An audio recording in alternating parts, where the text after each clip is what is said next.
नमस्कार। विज्ञान, प्रौद्योगिकी, आविष्कार और नवाचार की खबरों के कार्यक्रम ज्ञान विज्ञान में आप सभी का स्वागत है। मैं हूं प्रीति सिंह। आज के इस अंक में हम बात करेंगे नई पीढ़ी के स्वदेशी 2 सीटर विमान हंसा के अनावरण की। बताएंगे क्या है गन्ने के रस को बिना केमिकल उपचार के 3 महीने तक सुरक्षित रखने की नई तकनीक। खबरें और भी होंगी, लेकिन सबसे पहले देखते हैं इस अंक की सुर्खियां। नई पीढ़ी का स्वदेशी 2 सीटर विमान हंसा NG उड़ान के लिए तैयार। देश को उड़ान प्रशिक्षण में और आत्मनिर्भर बनाएगा। CSIR NAL द्वारा विकसित ये उन्नत मॉडल। भारत में सर्दी जुकाम के वायरस ने बचाई कोविड-19 से जान। राष्ट्रीय प्रतिरक्षा विज्ञान संस्थान और एम्स के अध्ययन में सामने आई कोरोना से होने वाली मौतों की कम दर की एक वजह।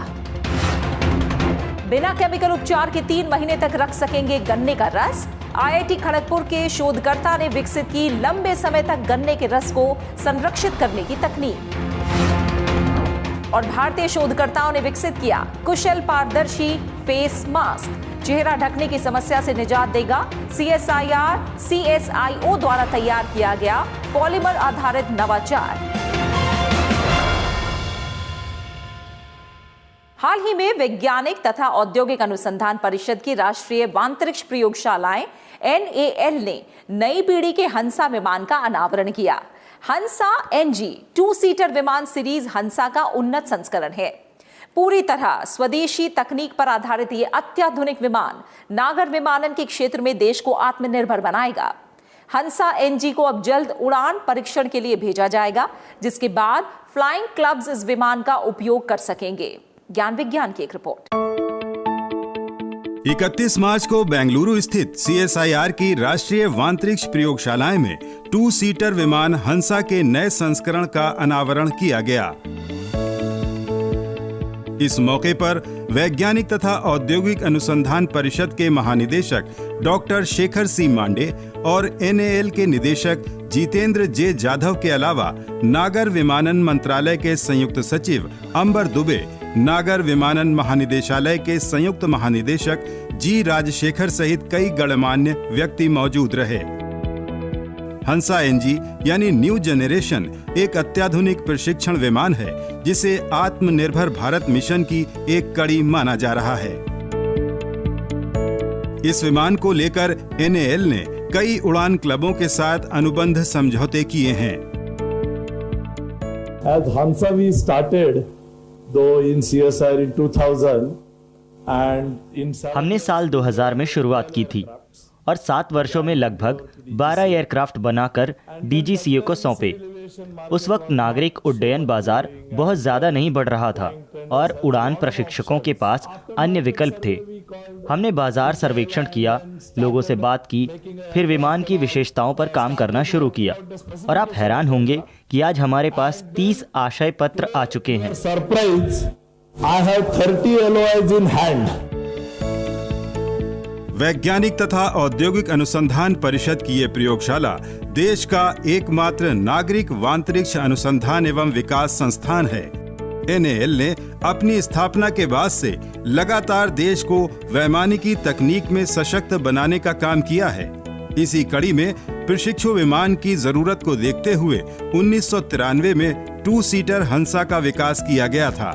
साल 2000 में लाइसेंस मिलने के बाद हंसा के कई मॉडल विकसित किए जा चुके हैं। फ्लाइंग क्लब्स के अलावा ये विमान भारतीय प्रौद्योगिकी संस्थानों के अंतरिक्ष और वैमानिकी विभागों द्वारा भी इस्तेमाल किए जा रहे हैं। हंसा का ये उन्नत model smart multi functional display, glass cockpit और बबल कैनोपी डिजाइन के साथ उपकरण उड़ान नियम आधारित वैमानिकी यानी IFR से सुसज्जित है, जिसमें ज्यादा कुशल डिजिटल रूप से नियंत्रित इंजन का प्रयोग किया गया है। अनावरण समारोह में मौजूद सभी लोगों ने इस मॉडल का जायजा लिया और इस उपलब्धि की सराहना की।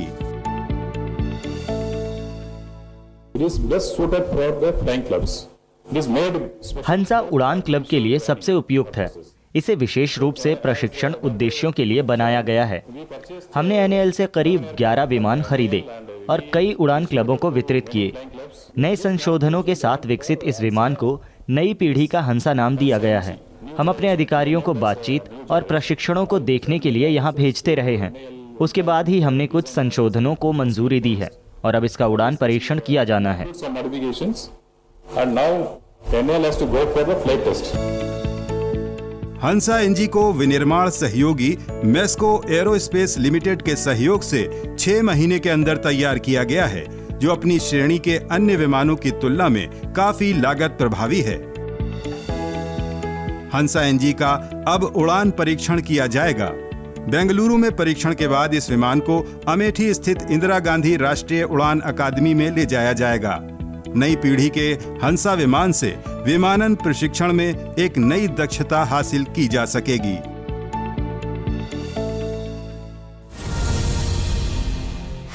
भारत में कोरोना से होने वाली मौतों की कम दर का एक कारण सामान्य सर्दी जुकाम का वायरस हो सकता है। नई दिल्ली स्थित राष्ट्रीय प्रतिरक्षा विज्ञान संस्थान और अखिल भारतीय आयुर्विज्ञान संस्थान के एक संयुक्त अध्ययन में ये बात सामने आई है। अमेरिका और यूनाइटेड किंगडम की तुलना में भारत में कोविड-19 से होने वाली मौतों की दर काफी कम रही है। शोधकर्ताओं का मानना है कि इसके लिए पहले से मौजूद जुकाम का कोरोना वायरस जिम्मेदार हो सकता है, जिसने नए कोरोना वायरस के असर को कम कर दिया। एक रिपोर्ट। कोरोना संक्रमण ने एक बार फिर देश में पैर पसारने शुरू किए हैं। रोजाना कोरोना के मरीज बढ़ रहे हैं। हालांकि देखा जाए तो बढ़ते मामलों के बावजूद अमेरिका और यूनाइटेड किंगडम जैसे दूसरे देशों के मुकाबले भारत में कोरोना से होने वाली मौतों की दर काफी कम रही है। हाल ही में नई दिल्ली स्थित राष्ट्रीय प्रतिरक्षा विज्ञान संस्थान और अखिल भारतीय आयुर्विज्ञान संस्थान के वैज्ञानिकों द्वारा किए गए अध्ययन में सामने आया कि भारत में कोविड-19 से होने वाली मौतों की दर में कमी का एक कारण सामान्य जुकाम के लिए जिम्मेदार कोरोना वायरस हो सकता है। इस अध्ययन में कोरोना प्रकोप से पहले जमा किए गए रक्त और प्लाज्मा नमूनों की जांच की गई, जिन्हें कोविड-19 संक्रमण नहीं हुआ था। इन नमूनों में CD4+ कोशिकाओं की अधिकता पाई गई, जो कि कोरोना वायरस के गैर स्पाइक क्षेत्रों के खिलाफ प्रभावी पाई गईं। ये भी देखा गया कि लगभग 21% स्वस्थ प्रतिभागियों के नमूने SARS-CoV-2 के स्पाइक प्रोटीन के खिलाफ भी प्रभावी हैं। जो हमारी पॉपुलेशन इस पेंडेमिक से पहले जो कि कभी जिन्होंने ये कोविड-19 के वायरस को नहीं देखा, उनके शरीर में भी कुछ इस तरह की सेल्स हैं जो कि उन्हें सर्दी जुकाम वाले वायरस से मिली हैं, जो कि इसी कोविड-19 वायरस की फैमिली का है। वो सेल्स जो है इस कोविड-19 वायरस को बहुत ही स्ट्रॉन्ग तरीके से प्रतिक्रिया दे रहे हैं, जिससे कि ये संभावनाएं हैं कि वो जिस इंसान को कोविड-19 का वायरस अंदर जा रहा है, ये सेल्स उसको बहुत ही शुरू की इस स्टेज पर ही कंट्रोल कर लेंगी, उस वायरस को बहुत ज़्यादा फैलने नहीं देंगी। आपको बता दें, टी कोशिकाएं सफेद रक्त कोशिकाओं का एक उपवर्ग हैं, जो शरीर के प्रतिरक्षा तंत्र में प्रभावी भूमिका निभाती हैं। CD4 कोशिकाएं टी कोशिकाओं की सहायक होती हैं और ये संक्रमण को बेअसर करने के बजाय उनके खिलाफ शरीर की प्रतिरक्षा प्रतिक्रिया को सक्रिय करने के लिए जानी जाती हैं। शोधकर्ताओं के मुताबिक क्रॉस रिएक्टिव CD4+ टी कोशिकाएं कोरोना संक्रमण को खत्म ना कर सकें, लेकिन उनकी प्रतिक्रिया से कोविड-19 वायरस की घातकता और गंभीरता काफी कम हो सकती है। इस अध्ययन में भारतीय समूह के करीब 70% प्रतिभागियों में SARS-CoV-2 रिएक्टिव CD4+ टी कोशिकाओं का स्तर बहुत अधिक पाया गया है, जो कोविड-19 महामारी के प्रकोप के पहले से मौजूद हैं। हमने ये चीज़ देख ली है कि हमारी पॉपुलेशन में अगर कुछ टी सेल्स पहले से अवेलेबल हैं, जिनको कि कभी SARS-CoV-2 वायरस एक्सपोज ही नहीं हुआ है, तो ये इम्पोर्टेंट होगा देखना कि क्या वो वैक्सीनेशन के टाइम हम उन लोगों से जिनमें कि ये प्री एग्जिस्टिंग टी सेल्स नहीं हैं, क्या हम बेहतर रिस्पॉन्ड कर रहे हैं। अगर हम बेहतर रिस्पॉन्ड कर रहे हैं बिकॉज ऑफ जो प्री एग्जिस्टिंग टी सेल के कारण, तो हम इसे वैक्सीनेशन पॉलिसी में यूज़ कर सकते हैं, क्योंकि वहाँ पे हम वैक्सीनेशन की डोज, उसका समय, ये हम उसको बहुत कंट्रोल कर सकते हैं।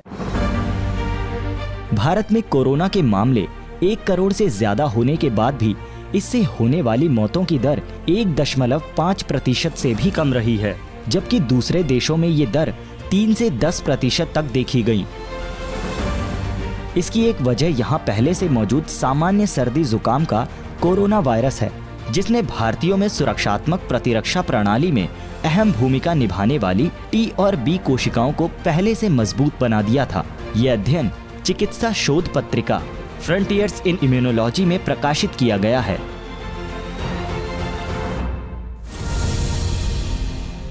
ज्ञान विज्ञान में वक्त हुआ एक छोटे से ब्रेक का, हम जल्द वापस लौटते हैं।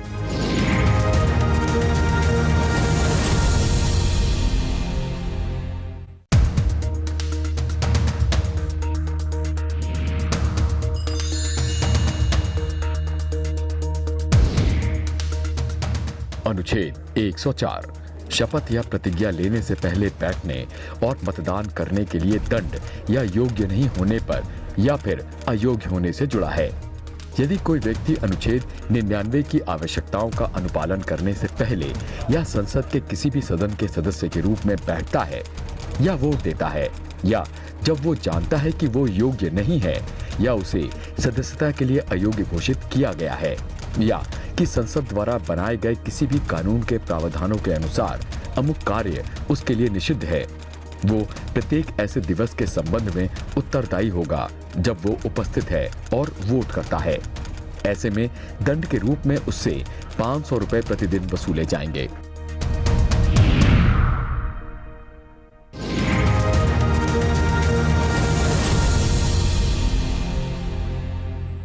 गर्मियों में एक ग्लास गन्ने का रस पीते ही ताजगी का एहसास होता है।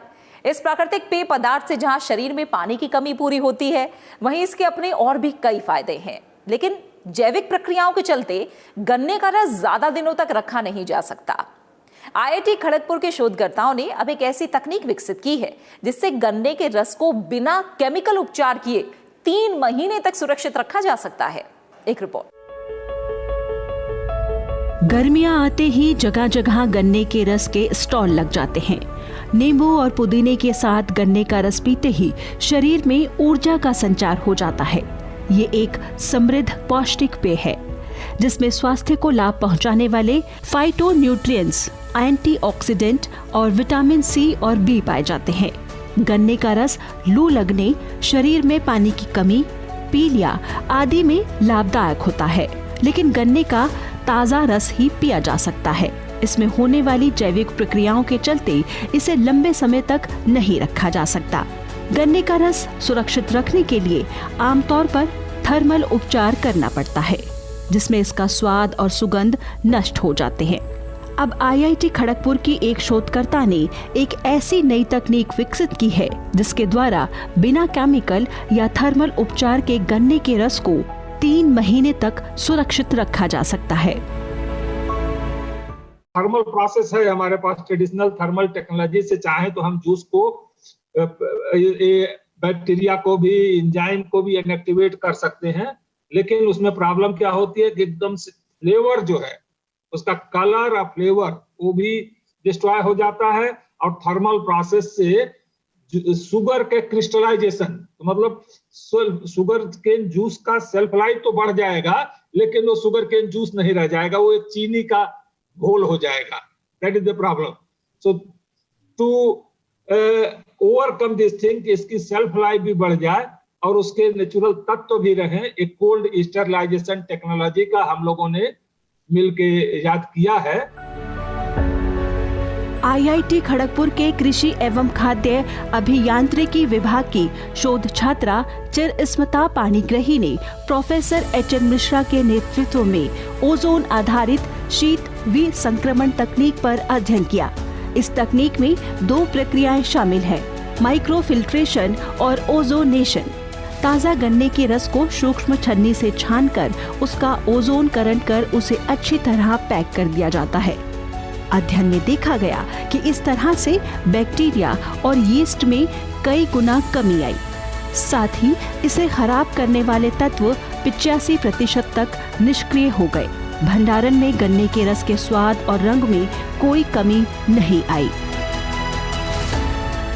We have combined these 2 technologies to form a huddle process. हमने इन 2 तकनीकों को मिलाकर एक प्रक्रिया बनाई है ताकि हम रस को खराब करने वाले रोगाणुओं और एंजाइम्स को हटा सके। and technical specifications we needed. तकनीकी विशेषता के लिए हमें इसे अनुकूलित करने की जरूरत थी, क्योंकि अल्ट्रा फिल्ट्रेशन और ओजोनेशन के लिए हर रस के मानक अलग अलग होते हैं। हमने अपने मुताबिक प्रक्रिया मानकों को अनुकूलित किया जो रोगाणुओं और एंजाइम्स को मारते हैं, लेकिन पॉलीफेनोल्स और एंटीऑक्सीडेंट्स को बनाए रखते हैं। But to retain the polyphenols and antioxidants. We are going to design and develop हम एक प्रायोगिक प्रोटोटाइप यूनिट डिजाइन और विकसित करने जा रहे हैं जो गन्ने का रस निकालने से लेकर प्रोसेसिंग की विभिन्न प्रक्रियाओं और पैकेजिंग तक हर चरण को पूरा करेगा। undergoing the various processes and finally to the packaging unit. इस तकनीक से गन्ने के रस को बिना किसी अन्य उपचार के 12 हफ्तों तक रखा जा सकता है और इसके बायोएक्टिव और पोषक तत्वों में कोई बदलाव नहीं होता। गन्ने का रस एक उपयोगी प्राकृतिक पदार्थ होने के साथ साथ इसका एक बड़ा बाजार भी है। इस तकनीक के द्वारा इस बाजार को बढ़ाया जा सकता है और लोगों को लंबे समय तक ताज़ा गन्ने का रस उपलब्ध हो सकता है। इस शोध को हाल ही में भारत सरकार के राष्ट्रीय अनुसंधान विकास निगम नई दिल्ली द्वारा राष्ट्रीय मेधावी आविष्कार पुरस्कार 2020 के लिए भी चुना जा चुका है। कोरोना महामारी से निपटने के लिए भारतीय वैज्ञानिक और शोधकर्ता लगातार बेहतर समाधान उपलब्ध कराते आ रहे हैं। इसी कड़ी में अब चंडीगढ़ स्थित CSIR के केंद्रीय वैज्ञानिक उपकरण संगठन CSIO ने एक पारदर्शी फेस मास्क विकसित किया है। इस मास्क को पहनने वाले का चेहरा भी दिखता रहता है, साथ ही इसमें सांस लेने में भी कोई दिक्कत नहीं होती। इस मास्क की और विशेषताएं बता रही है ज्ञान विज्ञान की ये खास रिपोर्ट।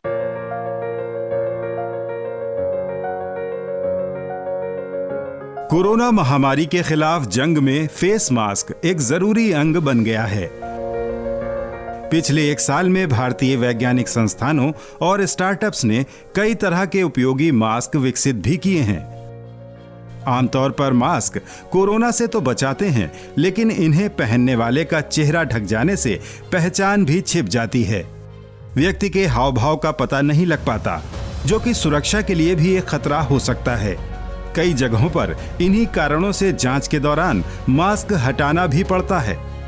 CSIR की केंद्रीय वैज्ञानिक उपकरण संगठन प्रयोगशाला चंडीगढ़ ने इसका एक सटीक समाधान निकाला है। यहाँ के शोधकर्ताओं ने क्लियर नाम से एक पारदर्शी फेस मास्क विकसित किया है, जो कोरोना से बचाव के साथ साथ चेहरा ढकने की समस्या से निजात दे सकता है। इस तरह का मास्क ना केवल हमारे आपस की बातचीत के लिए, बल्कि जबकि आप कई जगह देखते होंगे डॉक्टर पेशेंट या जहाँ पे बात करते हैं, कई बार पेशेंट के फेशियल एक्सप्रेशन से उनको पता चलता है कि इनको क्या तकलीफ है, तो उसमें भी ये बहुत कारगर हो सकती है। दूसरा ये है कि सिक्योरिटी पॉइंट ऑफ व्यू से जब हम आप देखते होंगे एयरपोर्ट पे जाते हैं तो वहाँ पे हमें मास्क उतारना पड़ता है, तो अगर इस तरह के मास्क रहे तो देखने में भी आसानी होगी। और तीसरी बात ये कि अगर हम देखें कि जो बोल नहीं सकते हैं वो तो साइन लैंग्वेज यूज़ करते हैं, तो अगर हम उनको ये मास्क दें तो उनके साइन लैंग्वेज के साथ वो बात कर सकेंगे और उनको बहुत ही आसानी होगी बातचीत करने में। पिछले माह CSIO के दौरे पर आए केंद्रीय विज्ञान एवं प्रौद्योगिकी, पृथ्वी विज्ञान और स्वास्थ्य एवं परिवार कल्याण मंत्री डॉक्टर हर्षवर्धन को भी क्लियर मास्क भेंट किया गया था।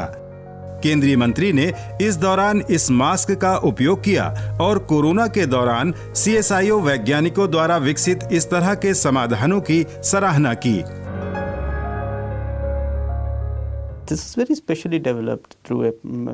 वैज्ञानिकों ने इसे विशेष कास्टिंग प्रक्रिया के माध्यम से विकसित किया है और वो सांस लेने योग्य सूक्ष्म छिद्र वाली शीट बनाने में सफल रहे, जिसे हवा गुजर सकती है, वाष्प के कण भी आ जा सकते हैं और इस वजह से मास्क में भाप नहीं जमती।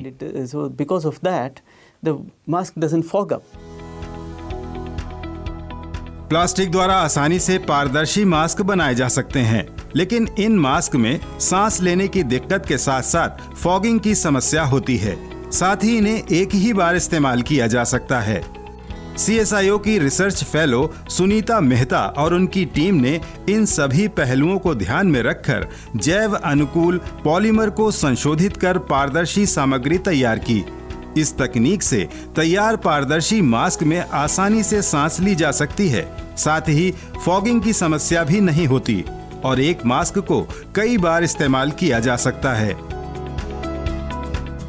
इस मास्क के लिए मैंने एक पॉलीमर यूज़ किया है जो कि कम्प्लीटली बायोकम्पैटिबल है और इस पॉलीमर को मैंने इस तरह से मॉडिफाई किया कि हम इसे ब्रीदेबल बना सकें। इस पे एक एंटी फॉगिंग लेयर लगाई। उसके लिए हमें एक सरफेस ट्रीटमेंट इस मटेरियल पे करना पड़ा। मोरओवर ये मटेरियल ऐसा है कि इसकी जो आउटर सरफेस है वो हाइड्रोफोबिक है, सो दैट अगर कोई वाटर ड्रॉपलेट है जिसमें कोई बैक्टीरिया या कोई वायरस है तो वो हमारे नोज़ या माउथ में एंटर नहीं होने देगा। और इसके साथ साथ ये मटेरियल जो बनाया गया है इसको हम इजीली क्लीन कर सकते हैं एक सैनिटाइज़र से या फिर एक नॉर्मल सॉप सॉल्यूशन से। इस शोध में DST के नैनो विज्ञान एवं प्रौद्योगिकी संस्थान मोहाली, CSIR के केंद्रीय खाद्य प्रौद्योगिकी अनुसंधान संस्थान मैसूर और भारतीय विज्ञान संस्थान बेंगलुरु के वैज्ञानिकों ने भी सहयोग किया है। ये अपनी तरह का अभिनव प्रयोग है जो कोरोना काल में फेस मास्क से होने वाली समस्याओं का निदान उपलब्ध कराएगा। इस क्षेत्र से जुड़े उद्योग इस तकनीक का इस्तेमाल कर पारदर्शी फेस मास्क का बड़े स्तर पर उत्पादन कर सकते हैं।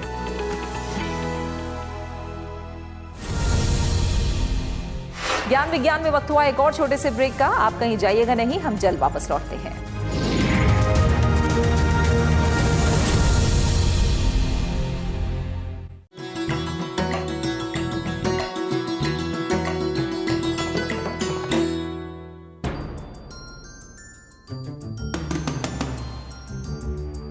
जाने माने स्वतंत्रता सेनानी, राजनेता और लेखक, देश के पहले भारतीय गवर्नर जनरल, राजा जी के नाम से मशहूर चक्रवर्ती राजगोपालाचारी, तमिलनाडु के थोरापल्ली गांव में 10 दिसंबर 1878 को जन्म। शुरुआती पढ़ाई होसूर बंगलुरु में, प्रेसिडेंसी कॉलेज मद्रास से कानून की पढ़ाई। आजादी की लड़ाई में महात्मा गांधी के साथ। कांग्रेस से अलग हुए और स्वतंत्र पार्टी बनाई। मद्रास प्रेसिडेंसी के प्रमुख, पश्चिम बंगाल के राज्यपाल, गृह मंत्री और तत्कालीन मद्रास राज्य के मुख्यमंत्री भी रहे। 1954 में सर्वोच्च नागरिक सम्मान भारत रत्न से सम्मानित। 1958 में चक्रवर्ती थिरुमगन रामायण कथा के लिए तमिल साहित्य अकादमी पुरस्कार। 25 दिसंबर 1972 को मद्रास में निधन।